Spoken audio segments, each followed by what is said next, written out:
okuyitiriza ng'ebiruubirirwa ebimu ku byo okujjukiza abantu bonna nti okusoma kya kitiibwa era bakibabuulidde, ate nga kya ddembe ery'obwebange, kyalibadde nga kifunibwa buli omu.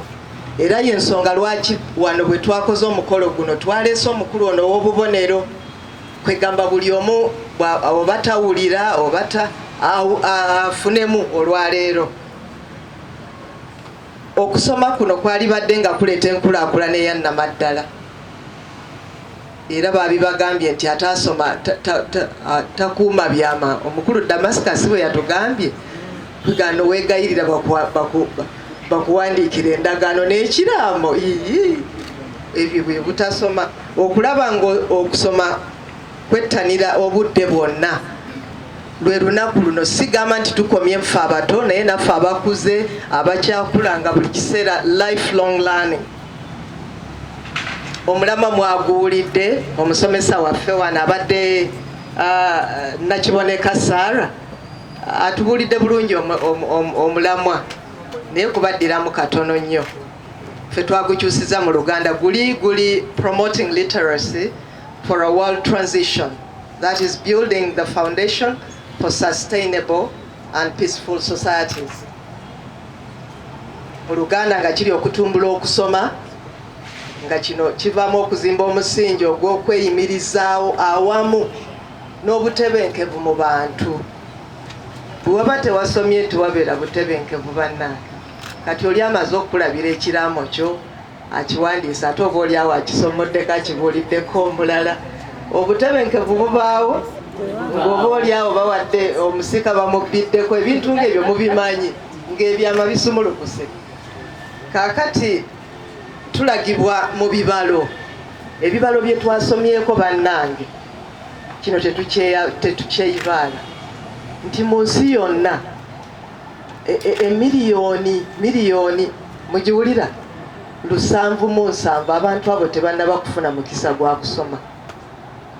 Ate ng'ebibalo biraga nti abasinga bali eno ewaffe eno mu nsi ezikyakula.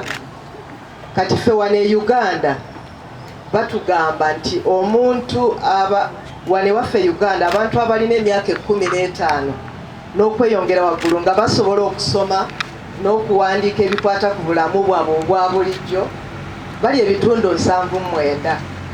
So ng'ekipimo ekya United Nations ensi yonna bali agadde tubeere ku bitundu 94, naye tetunnatuukayo. Ebirala njagala mubyesomere kuba lunaku lwa kusoma. Musome mumanye ebikwata ku bawala, ku balenzi, ebyo byonna kwegamba tubeere nga tumanya ekyokukola. Era obwedda mpisa ayisa amaaso ne ngamba abantu baffe abatudde bano, nensooka ne neebaza Ddunda ne ngamba yabatonda nga bagezi. Obwedda abasinga ndaba tebalina wadde katabo wadde kalabye. Era buli kyenjogerako nga nsaba mukikubire mu ngalo. Batusomedde obutabo ne tuwuliriza. Tweyanziza nnyo Letitia, Elijah, Trevor, Namuyomba, Nalweiso. Mbadde mbanootinga obwedda bambi mbeebaziza era tujja kubawandiikirayo akabaluwa akabeebaza. Kajja kubeerawo. Batugeredde engero muziwulidde mukulu Andrew Damba, tweyanza ege mukwano. Ebitontome mubiwulidde. Ate batubuuliddeko ne ku byobulamu bibyo kwegamba olwaleero nze nfunyemu bakiyita kiralu mukikubireko mu ngalo. Kaakati no tetunnaluba ffe tubazeeko bubazi olwaleero. Olunaku nga luno batugamba nti tutegeke ebintu bingi nnyo kwega tuwuzeeko buwuzi. Tukoze naye tuwuzeeko buwuzi. Batugamba era njagala kati mukwateeko akkalaamu mmwe ababitereka mu mutwe. Mbadde nsaba bwe tuva wano kwega olunaku nga luno lutuwa ekyokuyigirako ne batugamba tutandike okuwandiika ebitabo. Muwulidde oli eyakawandiika ebitono ennyo simanyi ebitabo 10 mpulidde okugamba ne ngamba kuno kusomoza kwa Nabaki. Mutandikemu abatannaba kuwandiika buli omu awandiikeyo ku kitabo. Muyige ennimi, ebyo byonna babitugamba ku lunaku nga luno tuyige ennimi endala. Okuwandiikayo ebbaluwa ey'amakulu kakati olwaleero nze olweggulo nja kuwandiikayo ebbaluwa ey'amakulu eyeebaza abantu bano bonna naddala mwenna abaze ate n'abo abatukoledde ekyenjawulo.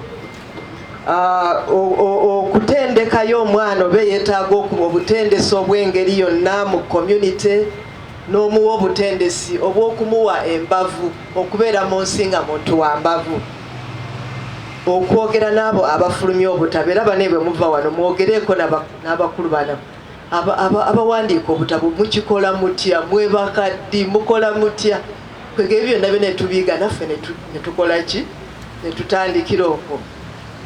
Naye kino mbadde njagala kukiwa nga tall order kubanga mbadde nkisoma nnyo, nsoma nnyo buli lwe babeerawo asoma akatabo, agulawo akatabo ke, akuza akatabo ke, kweganga basoomooza nga buli omu yali badde awandiika story ye.